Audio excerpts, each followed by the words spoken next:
Assalamualaikum warahmatullahi wabarakatuh. Perkenalkan, nama saya Riani Zulfani Swatin dari Prodi Pendidikan Matematika Fakultas Keguruan dan Ilmu Pendidikan dengan NPM 232151061 Angkatan 2023 kelas C. Di sini saya akan menjelaskan mengenai asbabun nuzul, keutamaan, dan pokok kandungan surat Al-Kahfi ayat 1-10. Nah, sebelumnya saya akan melafalkan terlebih dahulu surat Al-Kahfi ayat 1-10. A'udzubillahi minasyaitonirrajim.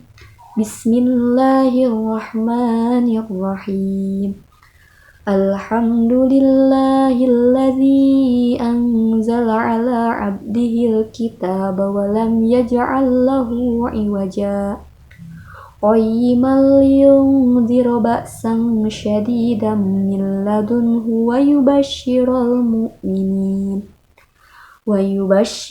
mu'minina allazina ya'maluna as-salihati anna lahum ajran hasana makisina fihi abada wa yunziral ladzina qalu ittakhadallahu walada ma lahum bihi min ilmin wala liabaihim kaburat kalimatan takhruju min afwahihim iyaquluna illa kadhiba fala'allaka bakhi'un nafsaka ala asarihim illam yu'minu bihadzal hadisi asafa Inna ja'alna ma'alal ardi zinatan laha linabluwahum ayyuhum ahsanu amala wa inna laja'iluna ma'alaiha sa'idan jurza am hasibta anna ashabal kahfi warraqimi kanu min ayatina ajaba إذ أوى الفتية إلى الكهف فقالوا ربنا آتنا من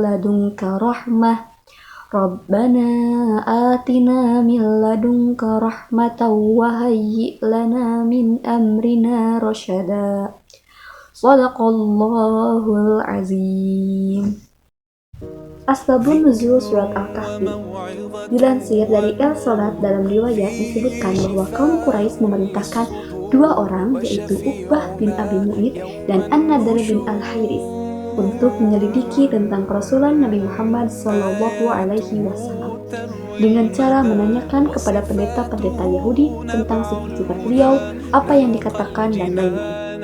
Orang Quraisy percaya bahwa pendeta Yahudi adalah orang yang berilmu, tahu tentang isi kitab terdahulu dan tanda lahirnya seorang nabi. Dikisahkan berangkatlah Uqbah bin Abu Mu'id dan An-Nadr bin Al-Hairis ke Madinah dan mereka berjumpa dengan pendeta Yahudi. Ternyata benar pendeta Yahudi mengabarkan berita seperti yang mereka harapkan. Pendeta Yahudi berkata, tanyakanlah kepada Muhammad mengenai 3 hal. Jika ia mampu menjawabnya, maka ia merupakan nabi yang benar-benar diutus. Sebaliknya, jika ia tak mampu menjawabnya, ia hanyalah orang yang mengaku-ngaku sebagai nabi. Kemudian, pendeta Yahudi melanjutkan kisahnya. Tanyakanlah kepada dirinya tentang pemuda zaman dulu dan apa yang terjadi pada mereka, karena sungguh cerita pemuda ini sangat menarik. Lalu, tanyakan pula kepadanya tentang seorang pengembara yang telah sampai ke Masyriq dan Maghribi, apa pula yang terjadi kepada mereka.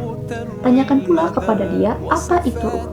Kemudian, 2 orang utusan itu pulang dan berkata bahwa mereka membawa pulang informasi yang bisa dijadikan sebagai pedoman untuk mengetahui apakah ia seorang nabi atau bukan.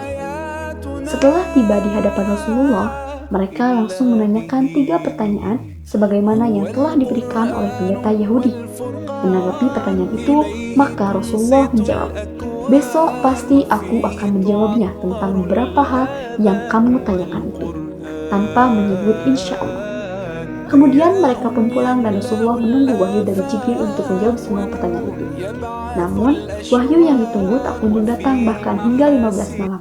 Orang Quraisy mulai golai, moyah, dan Rasulullah sedih karena wahyu tak kunjung datang, sehingga beliau tak tahu harus menjawab apa kepada kaum Quraisy. Namun pada malam berikutnya, Jibril turun membawa wahyu yaitu surat Al-Kahfi ayat 6 yang di dalamnya menegur kemurungan Rasul dan menerangkan tentang kisah pemuda Al-Kahfi, Quran surat Al-Kahfi ayat 9-26, seorang pengembara ayat 83-1, dan tentang roh Quran surat Al-Isra ayat 85. Jadi inilah sebab diturunkannya surat Al-Kahfi yang di dalamnya sangat hikmah dan pelajaran yang berharga. Selanjutnya yaitu keutamaan surat Al-Kahfi. Yang pertama, dipancarkan cahaya di hari kiamat. 2. Mendapat petunjuk dan bimbingan Allah Subhanahu wa Ta'ala. 3. Diampuni dosanya antara 2 Jumat. 4. Diselamatkan dari fitnah Dajjal. Untuk yang terakhir yaitu pokok bahasan surat Al-Kahfi. Surat Al-Kahfi adalah surat ke-18 dalam Al-Quran. Al-Kahfi artinya gua atau penghuni gua. Pokok bahasan surat Al-Kahfi adalah: yang pertama yaitu keimanan, 2. Hukum-hukum, 3. Kisah-kisah, 4. Kekuatan iman serta ibadah yang ikhlas kepadanya. Nah, itulah mengenai penjelasan asbabun nuzul, keutamaan, dan pokok bahasan surat Al-Kahfi yang perlu kita ketahui. Semoga manfaat bagi kita semua dan bisa mengamalkannya dalam kehidupan sehari-hari. Sekian yang dapat saya sampaikan. Wabillahi taufiq wal hidayah. Wassalamualaikum warahmatullahi wabarakatuh.